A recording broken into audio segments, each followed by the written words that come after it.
नूंह में कांग्रेस की तत्कालीन सरकार में लगभग 600 करोड़ रुपए की लागत से नल्हड़ मेडिकल कॉलेज का निर्माण कराया गया, जिसकी हालत आज बद से बदतर होती जा रही है। पूर्व मंत्री तथा नूंह से विधायक चौधरी आफताब अहमद ने नल्हड़ मेडिकल कॉलेज का दौरा कर वहां का जायजा लिया, जहां पर असुविधाओं को देख विधायक आफताब अहमद ने कहा कि सरकार नल्हड़ मेडिकल कॉलेज के प्रति गंभीर नहीं है, जिससे यहाँ के लोगों को इसका लाभ नहीं मिल पा रहा। विधायक आफताब अहमद ने मेडिकल कॉलेज में बिगड़ते हालात को देखते हुए कहा कि आज यहाँ मरीजों को पीने के पानी की व्यवस्था नहीं है, ना ही मरीजों को दवाइयां मिल रही है।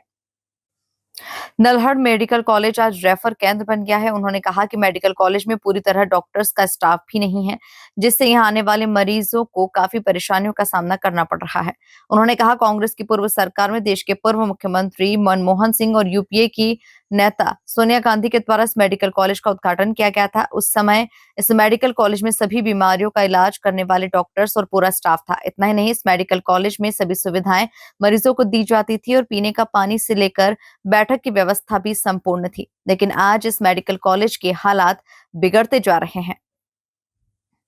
निकुंज गर्ग की रिपोर्ट। मेडिकल कॉलेज की बदहाली को लेकर चारों तरफ से आवाज़ उठने लगी थी। आज आपने विजिट यहाँ पर किया है, क्या बातचीत निदेशक के साथ आपकी हुई? हम तो पहले दिन से ही,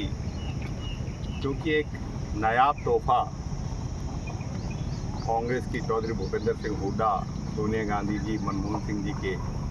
प्रयासों से हमें इस इलाके में एक मेडिकल कॉलेज मिला और जिसको 2012 में कांग्रेस की सरकार ने पूरी तरह संचालित करके और इतनी बड़ी लागत में उस वक्त जो है 600 करोड़ रुपए के करीब जो है सरकार ने लगाए और उसमें इस इलाके के एक उम्मीद लगी थी कि यहाँ चिकित्सा, स्वास्थ्य और एक मेडिकल कॉलेज जहाँ कहा जाता था डॉक्टर नहीं है, वहाँ से डॉक्टर हर साल सैकड़ों की संख्या में निकलेंगे। लेकिन हम ये मान सकते हैं 11 साल के बीजेपी के शासन में यहाँ हालत बद से बदतर होते रहे। हम 2019 में चुनाव जीते, जब से ही प्रयासरत हैं और हमें बड़े इस बात के लिए कहते हुए बड़ा खेद होता है कि सरकार की प्राथमिकता जो होनी चाहिए ना इस इलाके के प्रति, खास तौर पे जो बनी हुई चीज़ें हैं, जो चिकित्सा है, उसके लिए विधानसभा में शोर मचा दिया। हमने अपने साथियों सहित जो है 2 बार पे हम धरना दे चुके हैं विधायक होते और बात करते और हमेशा कॉलेज में आते हुए तो मेरे ख्याल से 2-3 महीनों में हमेशा इस बात का प्रयास करते हैं कि किसी चीज़ आपके पीछे मेवाड़ डेवलपमेंट बोर्ड की मीटिंग भी, उसमें भी फिर से इस बात को हमने प्रमुखता से उठाया और उसमें मुख्यमंत्री जी से क्योंकि पिछले मई के महीने में हम मिले थे तो उन्होंने जानकारी दी कि हमने बहुत से परियोजनाएं, बहुत से टेंडर शुरू कर दिए हैं। तो आज हम उन्हें देखने आए थे, उनका दौरा करने आए थे। अभी 15 दिन पहले ही एक काम शुरू हुआ है यहाँ 10 करोड़ रुपए से बिल्डिंग की बदहाली, जो हर रोज़ जो है हमारे लिए एक सबब बनी हुई थी कि यहाँ लोगों को इलाज पहले कराएं या किसी चीज़ के लिए, उसमें आज निरीक्षण हमने किया, डायरेक्टर से बात किया, काम शुरू हुआ है। इसी तरीके से बिल्डिंग का जो जर्जर हालत है पूरे कॉम्प्लेक्स की, उसके लिए 14 करोड़ रुपए के करीब जो है तो वो भी मंजूर हो चुके हैं। इसके साथ साथ जो हमारी सरकार घोषणाएं बहुत दिनों से कर रही है, mother and child care hospital, critical care unit बनाने के लिए, लेकिन अभी नहीं है। मैंने आज मुख्यमंत्री नायब सिंह सैनी जी के प्रिंसिपल सेक्रेटरी अरुण गुप्ता जी से बात करी है और उन्होंने आश्वस्त किया है कि अगले हफ्ते मीटिंग होगी और उसमें हम जो ये दोनों परियोजनाएं लंबित हैं उनको भी करेंगे। तो हमारा पूरा प्रयास सरकार के चाहे कितनी अनदेखी करे, लेकिन हम मजबूर करेंगे कि इस इलाके की ज़रूरत है और उसको करना चाहिए। आज के दिन तो इस हॉस्पिटल को बचाने के लिए हमारे यहाँ के नौजवानों ने हैशटैग चलाया था, जो देश में एक दिन तो पूरे ट्रेंडिंग में रहा है। तो लोगों की ज़रूरत है, हमारी ज़रूरत है, गरीब की ज़रूरत है यहाँ इलाज की करने की, और एक चीज़ बन चुकी है हज़ारों करोड़ों के लिए, उसके लिए 150 करोड़ के लिए सरकार जो है उसकी अनदेखी करे, डॉक्टरों को रिक्रूटमेंट ना करे। हमसे अभी पीछे वादा किया गया था कि रेडियोलॉजिस्ट गुड़गांव से बिठा दिया जाएगा। हम उम्मीद करते हैं कि एक आध दिन में वो आ जाए, क्योंकि 10 दिन हो गए उस बात को। तो हम पूरी तरह प्रयास कर रहे हैं और सरकार को मजबूर करेंगे कि सरकार की चीज़ है, हमारी शुरू करी हुई, हमारा पौधा लगाया हुआ, उसको सही तरीके से हो। इसमें अभी आश्वस्त किया गया है कि बहुत बड़ी संख्या में जूनियर रेजिडेंट और सीनियर रेजिडेंट 10 दिन 15 दिन के अंदर अंदर यहाँ नियुक्ति करी जाएगी। हमने एक और मांग करी है, कॉन्ट्रैक्चुअल स्टाफ लिया जाए और उसको भी जैसे डॉक्टरों को स्पेशल भत्ता दिया जाता है उसको भी स्पेशल भत्ता बेशक देना पड़े, जिससे यहाँ स्पेशलाइज्ड डॉक्टर भी आए और कॉन्ट्रैक्चुअल स्टाफ भी आए, डॉक्टर्स भी आए, सारा स्टाफ है, जिससे यहाँ सुचारू रूप से चल सके। मशीनरी और जितने इक्विपमेंट है उनको चलाने के लिए, उनके नए अगर करने हैं उनके लिए भी पूरा प्रयास किया जाए। तो हम पूरी तरीके से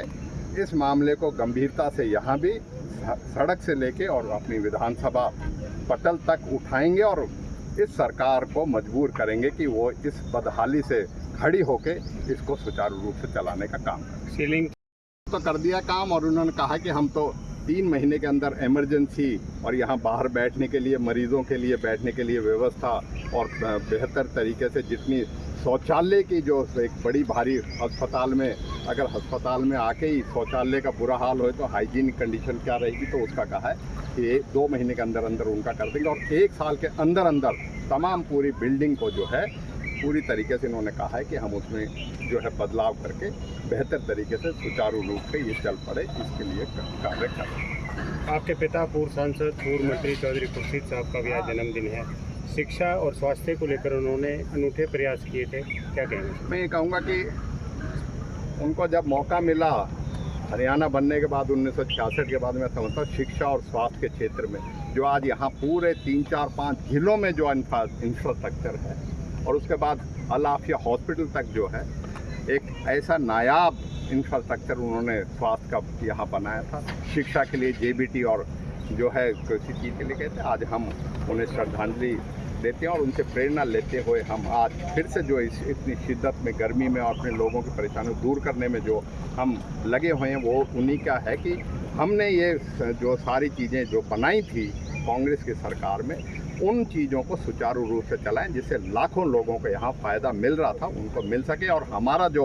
प्रयास है वो हर गरीब तक अपनी जो सरकार की सोच होनी चाहिए, लाभ पहुँचे, चिकित्सा की भी, स्वास्थ्य की भी और अन्य जो ज़रूरी चीज़ें वो करें। यही चौधरी खुर्शीद अहमद का सपना इस इलाके के लिए और हरियाणा के लिए रहा है। आज हम उन्हें याद करते, उनसे प्रेरणा लेते हुए इसको पूरी तरीके से गंभीरता से, और चाहे संघर्ष के लिए हमें कुछ भी करना पड़े, अपने साथियों के साथ मिलके हम पूरा संघर्ष करेंगे और मजबूर भी करेंगे सरकार को, अगर इसकी बदनीयती है जो दिख रही है उससे अपनी चीज़ को हटे। MD की मीटिंग आपके सामने उदाहरण है, हमने मांग करी तो 5 साल बाद वो मीटिंग हुई। हम इस जो है ना चुप बैठेंगे ना सरकार को इस अनदेखी करने देंगे।